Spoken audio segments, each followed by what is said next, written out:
और आज कराची में जलसे का दिन है। मैं कुछ चीज़ें आपके सामने रखूंगा। पहले थोड़ा सा आपको बैकग्राउंड बता दूं। एक तो ये हुआ है कि एकदम सिंध हुकूमत ने यू टर्न ले लिया। क्या कुछ हुआ ये चीज़ें आपके सामने रखता हूं, लेकिन कल का दिन वो कामयाबियों से भरा दिन था इमरान खान के लिए और उनके साथियों के लिए। इन्होंने बहुत सारे जलसे किए, तमाम इस्तकबालिये बड़े बड़े जलसों में बदल गए और एस्टेब्लिशमेंट की सांस फूल गई। पाकिस्तान पीपल्स पार्टी के होश उड़ गए और इन सबको समझ आ गई कि लोग तो इमरान खान का इंतजार कर रहे हैं, लोग तो आज भी पूरी ताकत से इमरान खान के साथ जुड़े हैं। सिंध जिसके बारे में इनका दावा था कि वहाँ पाकिस्तान तहरीक इंसाफ के पास उतनी ताकत नहीं होगी, वहाँ पाकिस्तान तहरीक इंसाफ ने अपने झंडे गाड़ दिए।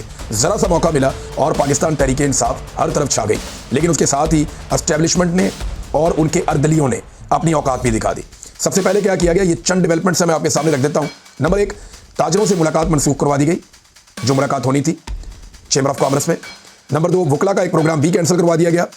नंबर 3, वज़ीर आला सिंध मुराद अली शाह से मुलाकात भी कैंसिल करवा दी गई। मुराद अली शाह ने कहा जी पीर को मिलना है, अब वो कह रहे नहीं मिलना। नंबर 4, मज़ार कायद के नज़दीक जो बागे जना पर पुलिस ने धावा बोल दिया, जहाँ पे जलसागाह मौजूद थी, जहाँ पे तैयारियाँ की जा रही थी, मेहमानों, कारकुनों, हत्ता के अरकान असम्बली को भी तशद्दुद का निशाना बनाया गया। बहुत सारी गिरफ्तारियाँ भी की गई।